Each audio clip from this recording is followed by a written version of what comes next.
We're trying out Hexcells for an hour. Hexcells, not a new game. This came out in 2014, so it's approaching a decade old. My understanding is that, what people said is that this game is like Minesweeper, but good. So, it's a strong pitch. Why don't we try it out? You know, it's a puzzle game. We all love puzzle games. We all love to get, we all love to get wrist deep and get our hands dirty in some hot puzz. We love it. And this is, from what I've seen of it, I've tried a little bit of it. It seems fairly, fairly addictive. It's also fairly relaxing. And, my understanding is that the thing that people use my videos for more than anything else is to fall asleep to. So, I mean, maybe Hexcells will be good for that purpose. So, we're going to speak very calmly and softly and relaxing, so you can fall asleep to the succulent sounds of Hexcells. I mean, I guess you wouldn't describe that as sounding succulent, but why not? That's a use for the word that we're gonna have now. I'm gonna start a new game. Try it out a little bit to get an idea for what it's about. So you just lie back in bed, keep those speakers on, or keep your headphones on in bed. Wearing headphones in bed can be a little uncomfortable. You wanna buy that headband, like that headband that has, it's like a blinder over your eyes when you go to sleep, and it has the headphones, the Bluetooth headphones in the headband. So you can comfortably listen to Hexcells while you fall asleep in bed. So you do that right now. You lie back in bed and just go off to dreamland. What are we doing here? Well, we have some levels we can try, like 1-1. Where else are you going to start but 1-1? Wants me to mark orange cells, blue or black. A number in a cell tells me how many adjacent cells are blue. In this case, it's 6. We only have 6 hexes. They gotta all be blue. They sure are. Here, it's 0. None of these are blue, which means I'm gonna right click, turn them all black. It says 0. That means this is not blue. It still says 0. This cannot be blue. A 1. Why, this must be blue. Sure is. The puzzle's complete. What are we doing now? Hey, they're all a whole lot of 2s. Well, this 2 is only connected to 2 oranges. They must be blues. Why, they sure are. This one, same way. The exact same way. Here? Gotta be. This one's already adjacent to 2 blues. This gotta be black. This is a 2. There's 1 blue right here, and there's another blue right there. You get it. You got it now. You already understand. You understood what Hexcells was about before you even saw it. You knew deep down, in your soul, in your DNA. What do we got over here? This is a 1. Well, it's only connected to 1 orange. That's gotta be blue. Over here, this is a 2. It's only touching 2 oranges. Why, they gotta be blue as well. Same thing here. There's a blue. That's a blue too. Over here, well, it's gotta be. No other option. Now this is 5. 1, 2, 3, 4, 5. It's already touching 5 blues. That's gotta be black. A 3. 1, 2. Well, this must be a blue. And the puzzle's complete, and that's how it goes. That's how Hexcells goes. There's no story here. There's no narrative, except the one that maybe you want to make. Maybe you want to think of the storyline for why there are these hexagons and some sort of mysterious operator needs to guess where the blue hexes are. Like, Minesweeper. Technically, Minesweeper has a story.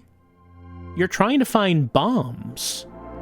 You're planting flags where there are no bombs and then exposing the bombs. So in Minesweeper, there is a story. You're like a member of a bomb squad.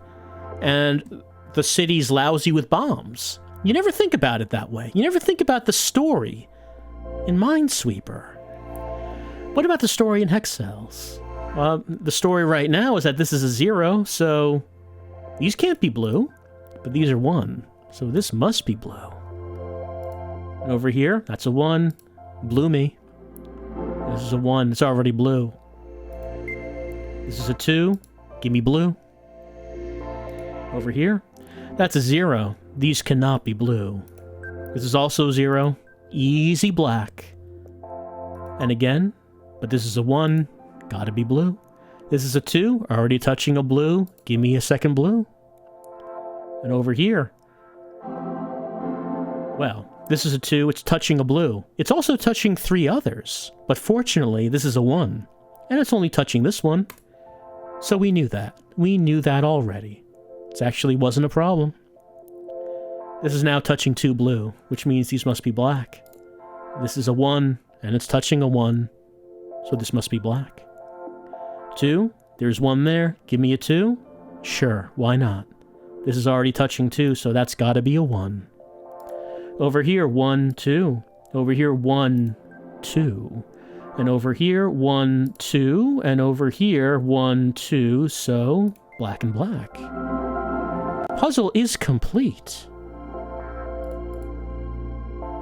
It's Hexcells. And the most important tip. All puzzles can be solved without guessing. Now, you can make mistakes. Like, if you guess wrong, it's not like it's a problem. You get less points if you guess wrong. But it's pointing out, hey, don't do that. Don't, like, just guess at all the spaces. Because, you know, it's not really a game. Not much of a game if you do that. It's pointing out that it's possible to solve all of these without actually guessing at all at any of these. So is that actually the way it is? Well, gotta find the starting point. Gotta find the starting point. What is the point where we can tell where there are blues for sure? Well, there's a 4 right here. It's touching these 4. No more than 4. There's gotta be blues. Now this one, it's touching a blue already, and it's just a 1. These gotta be black. This is a 2. That's gotta be blue. This is a 2. It also must be blue. So we've done the bottom. Over here, hey, that's touching a blue. And that's a 0. Easy peasy. This is a 1. There we go. That's a 1. That's a black. That's a 0. That's a black. That's a 1. Only touching 1. This is a 1. Now it's touching a blue. That's got to be black. That's got to be black. 2, 1, 2. 2, 1, 2. 2, well, touching 2. But this is touching 1. This is touching 2, actually. So which one is blue? Well, it's already touching 1. One of these must be blue. Well, yeah, one of these must be blue.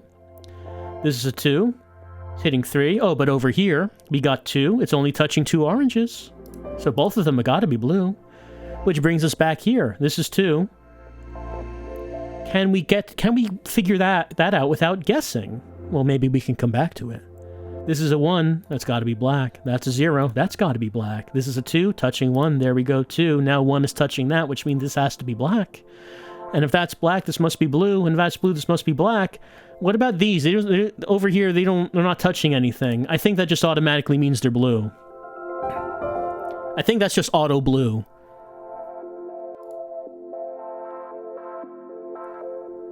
Alright, I hope at the beginning of this you took my advice and you lay back and you close your eyes. You should be asleep by now. Maybe not everyone is, but I think a fair amount of people should be. And you know, something I've always wondered about. I've always been fascinated with how the brain works. And you know, an old thing, maybe a gimmick, is the idea that if you were asleep and you were like listening to something while you were asleep, you could absorb that information, like learn it while you're sleeping. I don't know if there was ever actually anything to that. Maybe not, but we could experiment. We could do an experiment right here. I'm sure many people are asleep, so I'm just going to play some Hexcells and just whisper to you some sweet nothings about pro wrestling trivia. And if this works, you should be a veritable fountain of wrestling trivia by the time you wake up, even though you might not realize why. Why don't we just go over some basic wrestling? Well, where would we start? I guess we could start with WrestleMania 1. WrestleMania 1, the biggest event the then WWF had ever had. They say that if WrestleMania 1 had bombed, that they had spent so much money on it that maybe the company would have gone under. I don't know how true that is. I don't know if that's true or if it's just being dramatic. Because when you talk about the history of the WWF, WWE, there are certainly many embellishments that have been done. And it's kind of hard to separate the fact from the fiction. What I can tell you as a fact is that the main event of the first WrestleMania was the tag team of Hulk Hogan and Mr. T versus the tag team of Rowdy Roddy Piper and Mr. Wonderful, Paul Orndorff. Usually, the main event of WrestleMania is not a tag team match, it's a world title match.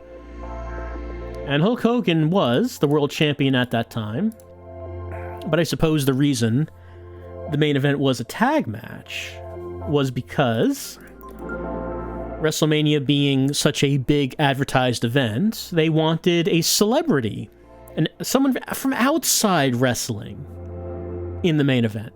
So that's why Mr. T was there. But Mr. T was not a wrestler himself.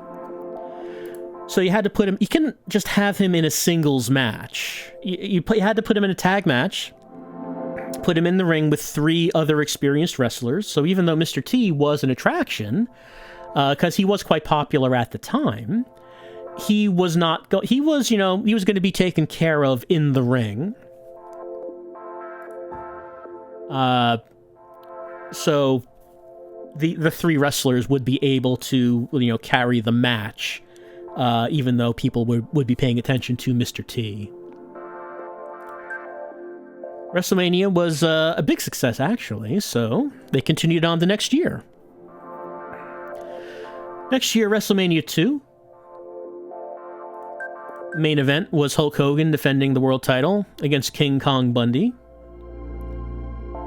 King Kong, that's not really considered to be one of the stronger WrestleManias, really. I should mention that the match was in a steel cage match between Hulk Hogan and King Kong Bundy. They did a weird thing with WrestleMania 2 where they held it at 3 separate locations. And, so there was no way for someone to actually watch the whole thing live in the arena, because if you were at one of the arenas, you could watch 1/3 of it. And then I guess you would have been watching the matches from the other arenas on a big screen in your arena. I don't think this idea worked. It doesn't seem like it was a popular idea. It doesn't seem like people liked it, and they never tried that again. I don't really know what the thinking was there. Why did they try to do it that way? I mean, it certainly... Oh, hold on, I made a mistake. Thinking too much about WrestleMania, I tried to click this as blue. No, that's black. Now I have a mistake. I'll get less points. But WrestleMania 2, I think, in general, is considered to have gotten less points than WrestleMania 1. But then they bounced back from that with WrestleMania 3, which was very much considered their biggest show ever, up to that point, because the main event of that was Hulk Hogan defending the world title against Andre the Giant. Andre the Giant turned heel in the lead up to that match. He was corrupted by Bobby the Brain Heenan. Heenan convincing him that that Andre had a gripe against the Hulkster because Andre was never getting a world title shot. What happened? Well, Andre's been around for so long. Why has he not been the champion? Why is this newcomer, this new blood, Hulk Hogan? Why does he get the title shot? Why does he get the glory? It's weird to think of Hulk Hogan as the newcomer, but there was a time when he was. And so they had the match at WrestleMania 3. But again, this is one of those things where, you know, certain aspects about the match are greatly exaggerated. For one thing, the WWE would say that Andre was undefeated throughout his entire career. And that's not true. Like, Andre lost a bunch of matches. Not really possible for someone to actually be undefeated for that long. It's just that a lot of matches were not on TV. You know, wrestling was not a TV-based business at that time, really. It would become so later.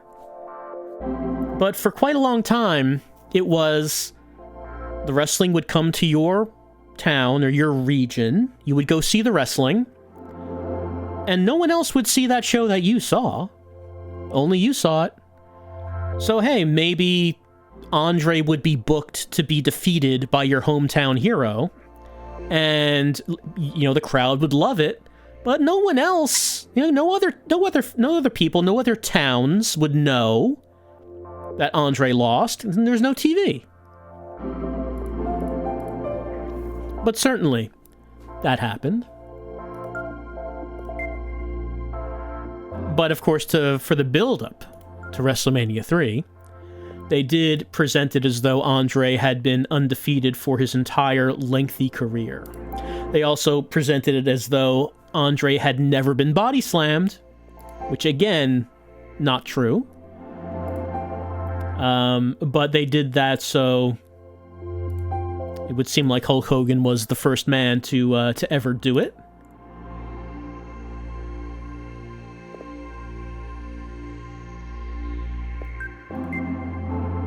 There's also sort of a lore about WrestleMania 3 about how, Vince McMahon and Hulk Hogan didn't know if Andre would allow Hogan to win until the last minute. And like, I think it's generally considered that no, that's not true. That's just like, that's a story that Vince likes to tell to make things sound more dramatic.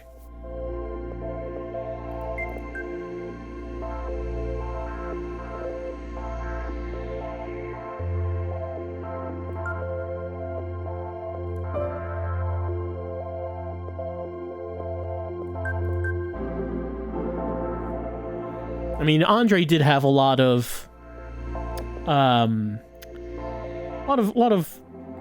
respect among the wrestling business, and he kind of, you know, he could call his own shots, but I don't think anyone thinks that he was just going to say right before WrestleMania 3 that he wasn't going to do it.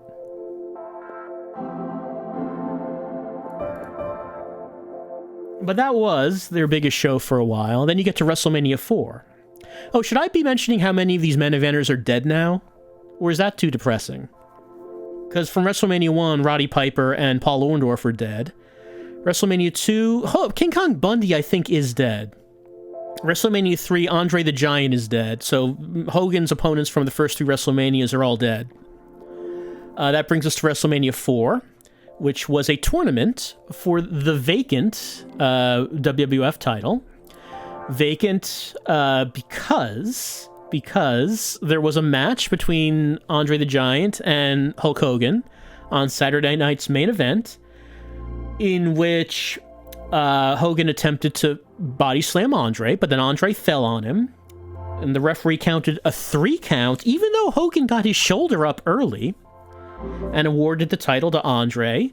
And then Andre gave it to Ted DiBiase, and Hogan's like, what happened? I kicked out, but then it turned out it was an evil twin referee. Ted DiBiase paid off the evil referee to make the fast count. Oh no.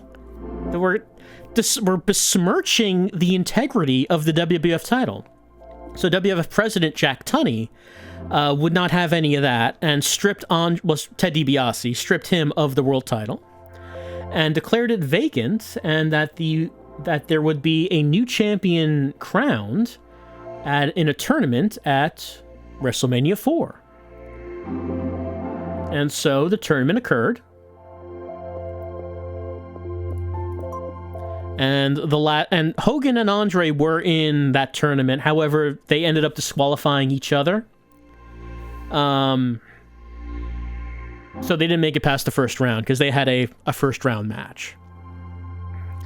Then the eventual main event was Macho Man Randy Savage versus Ted DiBiase, the $1 Million Man, in which Savage beat DiBiase to win the title for the first time. Macho Man Randy Savage, of course, now dead. And Ted DiBiase, I believe, has been charged with a federal crime? What was it? What's he been charged with? Some financial malfeasance. Which is funny because his gimmick was that he's the $1 Million Man. That's kind of funny. I forget now what it is.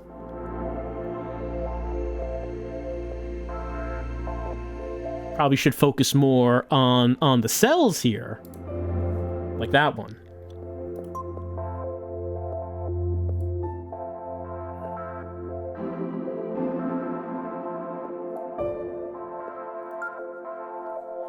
Then we get to WrestleMania 5, in which the Mega Powers explode.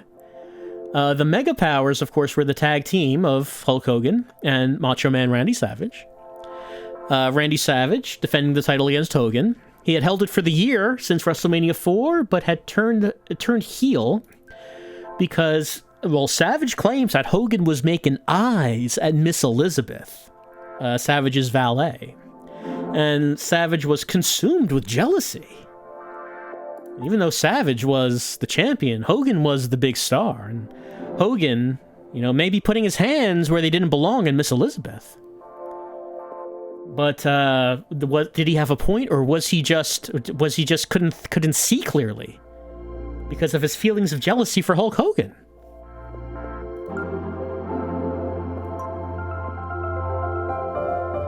Either way, they had a match at WrestleMania 5. Oh, I finished World 1. It does appear World 1 is complete. Now we open up World 2. So Hogan won that match. He defeated Savage. And in the world of wrestling, if someone is accused of something and then they win the match, it means they're innocent. So Savage was wrong about Hogan because Hogan won the match. That's how it works, It's how it works.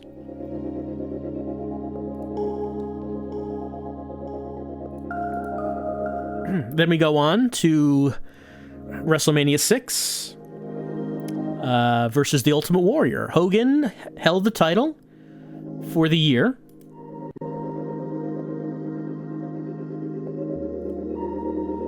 He had a confrontation with The Ultimate Warrior in the Royal Rumble, which led to The Ultimate Warrior challenging Hulk Hogan in the Ultimate Challenge at WrestleMania 6.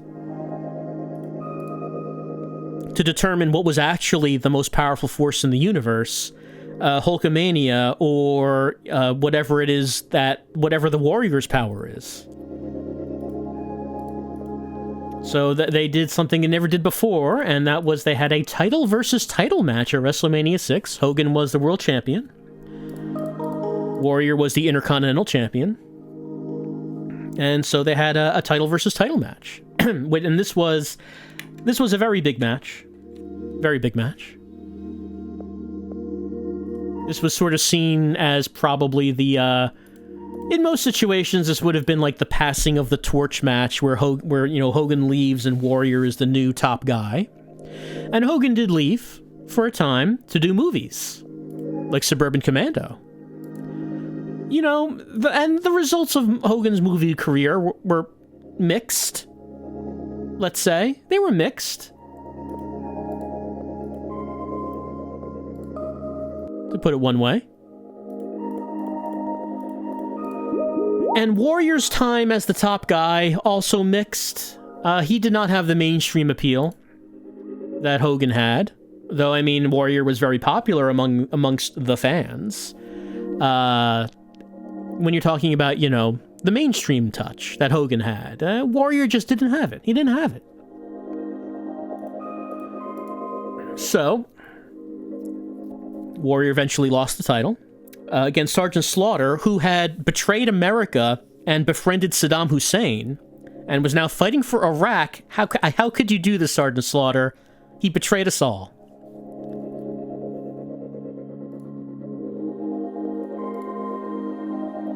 funny to think about how, you know, Slaughter did that angle. Like, he had to have known that could very well kill his career, and possibly himself, as someone might have tried to do violence to him. But Vince came to him with that dumbass idea, and he did it. Well, I mean, because he did it, he did main event in WrestleMania 7, where he defended the title against Hulk Hogan. And Hulk Hogan won. And so, because of that, America defeated Iraq. That's the reason that Saddam Hussein was deposed. Because Hulk Hogan defeated his representative, Sergeant Slaughter, WrestleMania 7. You might not know that. You might not know that so much was on the line at WrestleMania 7. But no, that's actually how things went down. It's actually how things went down.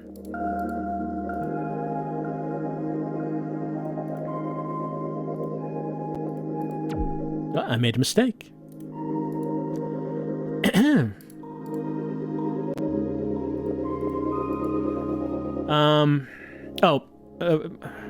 Talking about dead WrestleMania opponents, Ultimate Warrior is dead.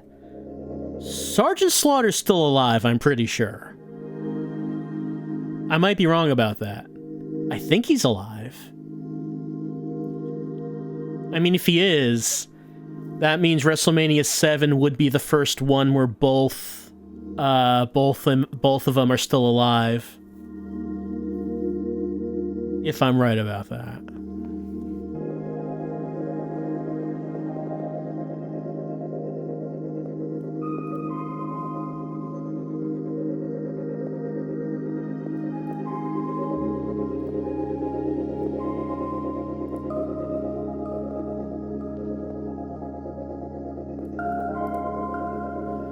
Then we would go on to WrestleMania 8. WrestleMania 8. Now we're getting into sort of the more forgettable ones. WrestleMania 8 had a double main event. Now, they do something here that I never agree with. I always think the main event of the show should be the world title match. It's supposed to be the most important thing. But that's not what they did here. They had a double main event. The first main event was Ric Flair, defending the title against Macho Man Randy Savage.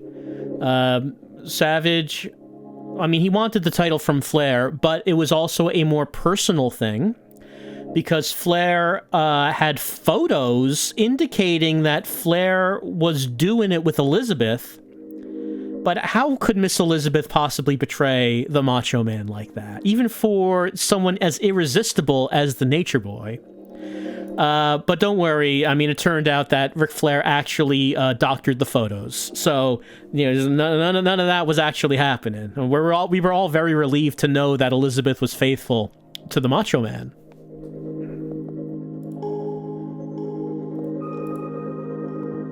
And so Savage ended up defeating Ric Flair in WrestleMania 7 to win the title. The second main event happening after that match was not a title match, but it was Hulk Hogan versus Sid Justice, otherwise known as Sid Vicious, otherwise known as Psycho Sid, otherwise known as just Sid. It was a battle of two very large, muscly boys.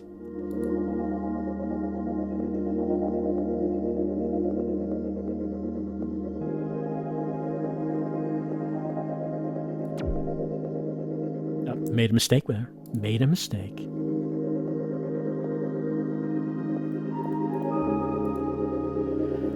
And like the beef between them, the beef started because Hulk Hogan was a sore loser in the Royal Rumble. Sid eliminated him, but then Hogan grabbed Sid's arm from the outside and pulled him over, which is how Ric Flair ended up winning the Royal Rumble. And everyone agrees that Hogan was in the wrong, obviously. But regardless, Sid was the bad guy because Hulk Hogan at that time could not be a bad guy. So.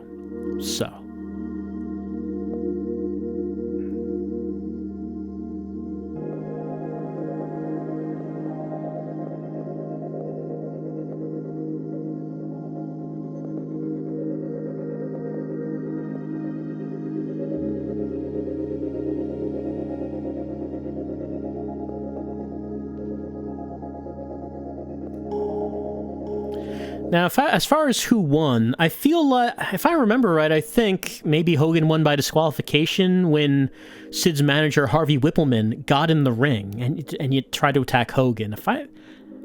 I'm trying to think, I think that might be what happened, because I don't think Hogan actually pinned him. I think Sid actually kicked out from the leg drop. The big leg drop. How could he do such a thing? But then Hogan was attacked by Papa Shango. Yeah, I think that's what happened, that Papa Shango was late on his mark to run out. And that's why Harvey Whippleman had to get in the ring. I think Shango was supposed to come out earlier for the disqualification. But then the Ultimate Warrior's music started up, and the Ultimate Warrior came out to save Hogan. And the Ultimate Warrior had been gone ever since, for a little bit. He had been gone for a little bit. Almost a year, I think, at that time. But he was back, and they were posing and flexing their muscles, and everyone was happy. Which goes to WrestleMania 9.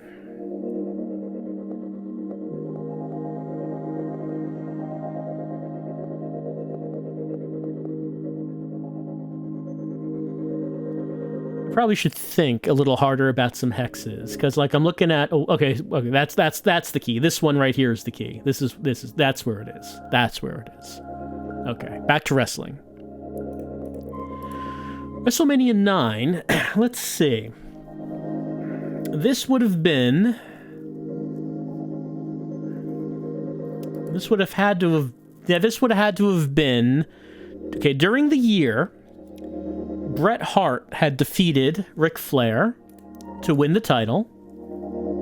It was at a house show. It was weird. Like, it wasn't... Like, you can see the match, but it wasn't, like, at a big show. It was weird that they did it that way. But Ric Flair was going to go back to WCW. He wasn't sticking around. So they had to take the title off of him. And they wanted Bret Hart to be the new guy. But maybe they didn't want Bret Hart to be the new guy for that long, because he loses. He had a title defense against Yokozuna at WrestleMania 9. Yokozuna was a sumo wrestler. He wasn't actually a sumo wrestler, but you might guess his gimmick was that he was a sumo wrestler because his name was Yokozuna. They also said he was Japanese, and he wasn't. He was Samoan. And it's funny because when I was a kid, I believed he was Japanese, but I mean, I can look at him and think, why did I think that? He's quite clearly not. I mean, and also you can kind of tell he's not Japanese because he said he spoke very little actually in Japanese. Like, he would have managers that would speak for him, and then he would end the promos by yelling, "Banzai!" And that's kind of like the only thing he said in Japanese. I don't know if he knew any other words. I mean, he spoke native English. But anyway, Yokozuna was big, and he's very, very, very big and fat and very impressive looking because of the fatness. You'd rarely saw a guy that was in the particular shape literal shape, like he was an orb. And he was very impressive when he would no, that's 1, 2, could be either one of these for that. When he would do a leg drop on a person. And that would look very impressive when he did that. So he fought Bret Hart. And Bret Hart was about to put him in the sharpshooter, which would have been interesting because Yokozuna's legs and butt were so big. It would have been hard to apply that move. But then Mr. Fuji, the dastardly Mr. Fuji, threw Fuji dust in Bret Hart's eyes. And then Yokozuna pinned him to win the title, and everyone's like, oh no, this is horrible. This is like America losing, it's like the bombing of Pearl Harbor. Like, America might as well have lost World War II because this Japanese man has the WWF title. And then Hulk Hogan, the real American, comes out, and Mr. Fuji, full of hubris, And Mr. Fuji was like an old-time wrestler. He has old scores to settle with Hulk Hogan, and he's very high on his new Yokozuna. So he says, Hulk Hogan, you big man, you get in ring, you fight my Yokozuna. That's a direct quote. So Hogan gets in the ring, ring the bell, this is a match, and then Fuji throws the Fuji dust at Hogan. Hogan ducks it, the dust goes in Yokozuna's eyes, and Hogan rolls up Yokozuna to win the match. Yokozuna's title reign was like 5 minutes. Hulk Hogan has won the title, and everyone's confused about, all right, I guess we're just doing this again. Hulk Hogan's the champion again. We've seen that a few times. Something where we're going to do something new? No, never, we're not doing that. Nothing new here. Sorry. Yokozuna is also dead, I should mention. And, that's WrestleMania 9. Then WrestleMania 10 was Bret Hart versus Yokozuna, the rematch, in which Bret Hart wins that title back. And that match had a strange ending. But I understood what they were going for, but it was kind of hard to parse when you're actually just watching it. Speaking of, hard to parse when watching, I'm just kind of staring at this while thinking about wrestling. I should probably figure this out. Okay, this says 2, right? It's touching 1. So either one of these could be it. Which one? Who can say? Then we have 1. This is already, okay, that's the key. This is already touching 1, so those 2 are black. That's the thing. That is the thing there. And that says 2, so that has to be, okay, there we go. That's what it was. So the ending to the Bret Hart Yokozuna match, like I said, it was kind of an odd thing. Wasn't really sure what was supposed to be happening there.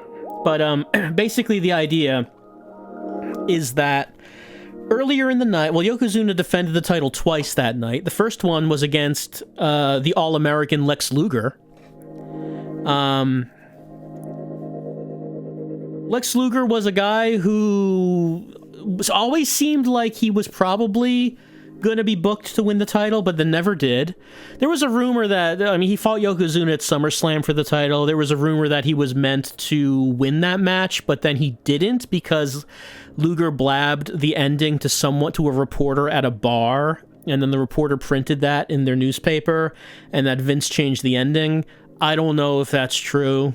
That's always been a rumor that Luger was supposed to win the title, but he blabbed. You can't have that. But anyway, Yokozuna fought Luger earlier in the night, defended his title, and then at the end of the Bret Hart match, the way it ends is Yokozuna drags Bret Hart into the corner and goes up onto the second rope to give him his finisher, the devastating Banzai drop. But instead of doing the Banzai drop, he just sort of slips and falls off the ropes, and then Bret Hart covers him and pins him 1, 2, 3. And it was a strange... And I understand, I think what the idea of the ending was supposed to be is that Yokozuna is big, strong, and weighs a lot, but he doesn't have that much stamina, and the thing that defeats him is having to do 2 matches in one night, so at the end of the second match, he finally runs out of steam and just collapses. And I think that's what they were going for, but I think that when people watch that match, they're kind of confused as to what's supposed to happen, what's supposed to be happening at the end there. So that's WrestleMania 9, 10. That's 10. And Bret Hart is still alive. Yokozuna is not. Lex Luger is. He's not doing too well physically, Lex Luger.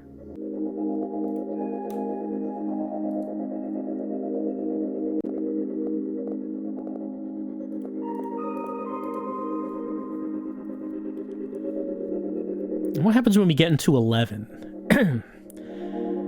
11, let's see, we have Bret Hart with the title. Would 11 have been him against Shawn Michaels? See, now I'm getting into some hazy numbers territory. I think it was Shawn Michaels. Because there was a WrestleMania where Bret Hart had an Iron Man match against Shawn Michaels, where they wrestled for an hour. and no one pinned each other, so they went into overtime. And Shawn Michaels, who was the new big hero that they were pushing, beats Bret Hart to win the title. And you might say that is something that... You might say that this was something that was going to come back later because Bret Hart didn't want to drop the title to Shawn at Survivor Series. He was willing to drop it to anyone but him, but like part of that might have to do with that Bret already did the job. And Shawn did not do it in return as of yet. There might have been a connection there. Though actually, Shawn would have been a face at the time. Yeah, he would have been a face for the Bret Hart match, which means the Bret Hart-Shawn match must have been 12. Because Shawn was a heel when he fought Diesel for the title, so that must have been 11.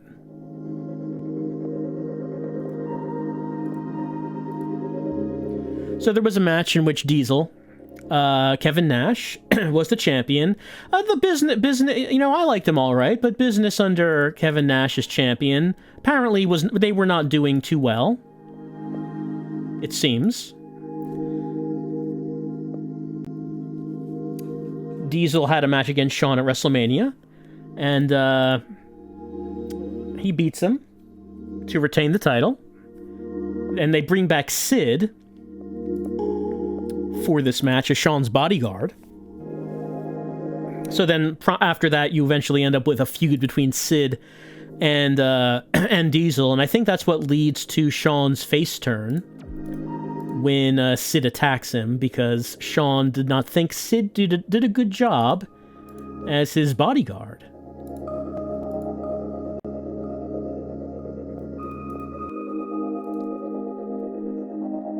Wait, hold on. Forgetting something important. That WrestleMania match, that was not... That Shawn versus Diesel match, that was not the last match of the night.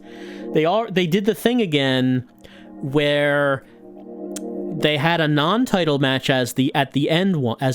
The actual last match was Bam Bam Bigelow versus Lawrence Taylor. So they had a celebrity match in which LT was a football superstar, was going to go up against Bam Bam Bigelow because it's WrestleMania and you have celebrities, And so that was their celebrity for this. It was a risk, putting a non-wrestler in a one-on-one match. He actually did an okay job, considering he had never wrestled a match before. Better than I would have thought he would have done.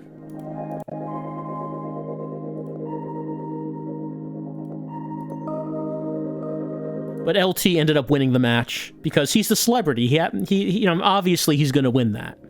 Bam Bam Bigelow is dead, by the way.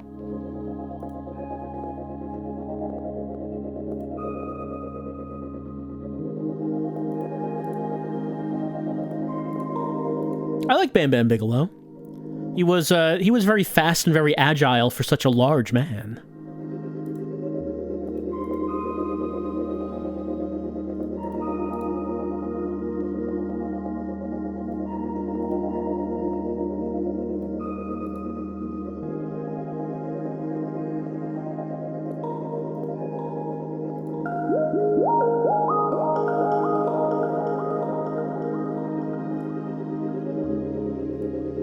Also a man that had a lot of commitment to his look.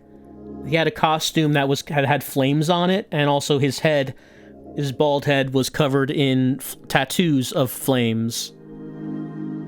That's some commitment to your look.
Okay, so looking at this, there's one here. Could be either of those. One could be either of those. One could be either of those.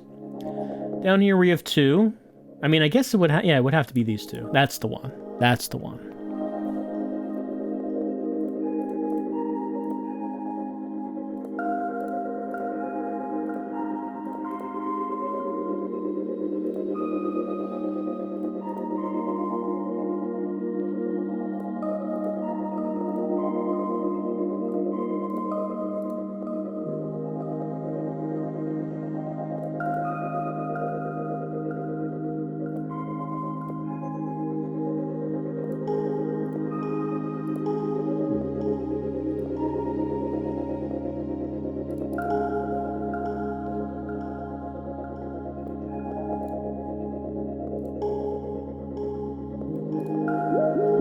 And there we go. I hope, if you're asleep, I hope that you've been absorbing all of this information.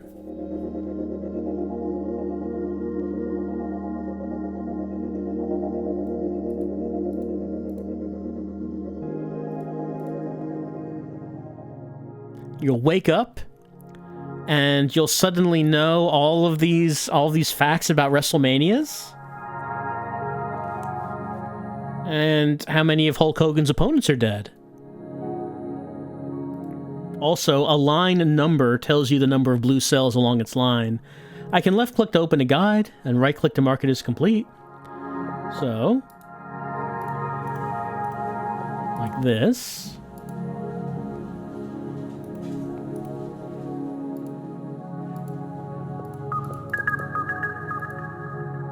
Number of blue cells along the line, so I guess we cannot rely entirely on just these cells, these hexes anymore. We now have to think about these extra numbers they give us, so just keep that in mind. Just keep that in mind.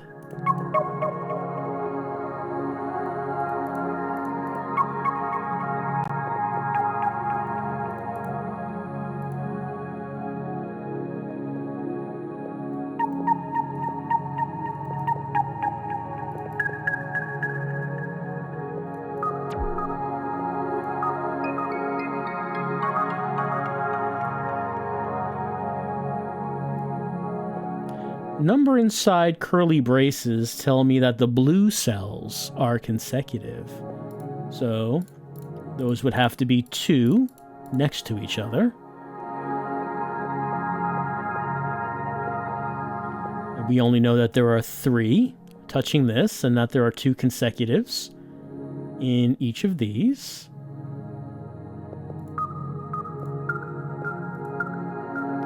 So, they would have to be the top ones.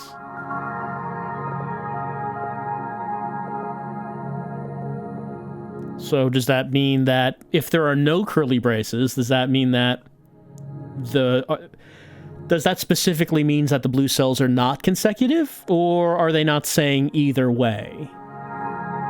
Could go either way on that. If these are 4 consecutive, that must mean that the empty one is either the top or the bottom. So those would have to be blue. And so that's connected to 2, which means that the one here is going to be that. And that's connected to 1, so that's not, but that is. And it's like that. And so if it's consecutive, it has to be... Whoop. Okay. The space here. I thought that consecutive would not mean that there's a space, but it can mean there's a space. It can.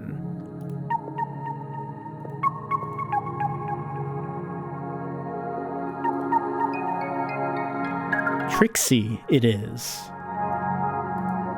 Just like Hulk Hogan could be tricksy, playing that politics in the backstage.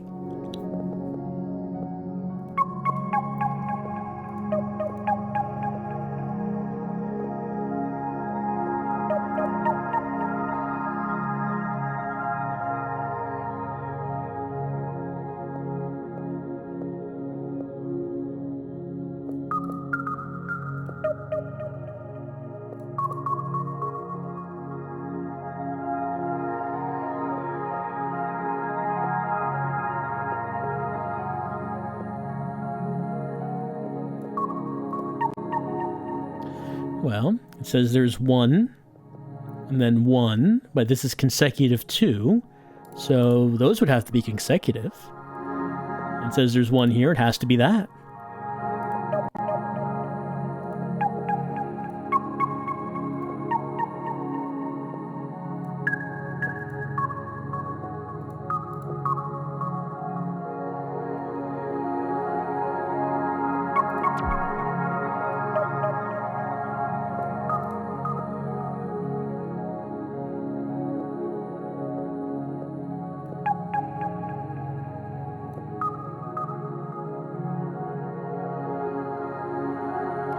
Well, this is already touching 1, that 2 right there. 3 consecutive would mean it would have to be the bottom 3.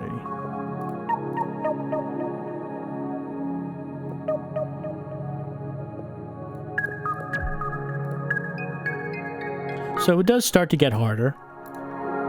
They do start to add more mechanics. A number inside tells us that the blue cells are not consecutive.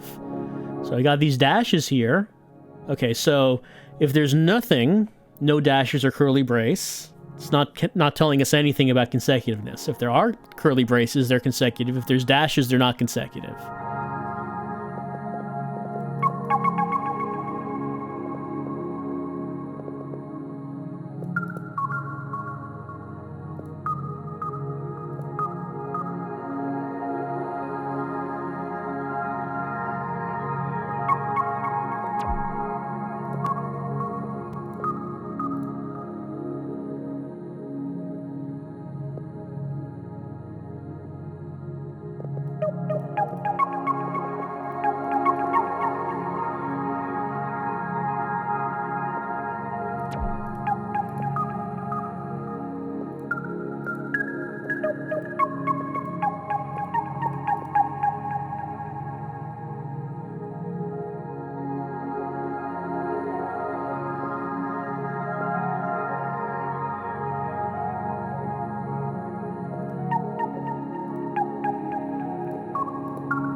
And that's probably enough for our tryout of Hexcells, as well as our little explainer about the main events of first few WrestleManias.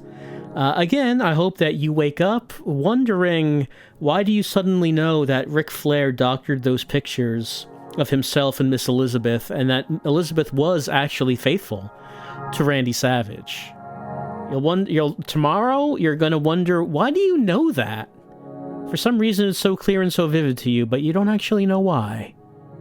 But maybe you'll watch this back, and then you'll know. Then you'll know why. And Hexcells does seem like it's like Minesweeper, but good.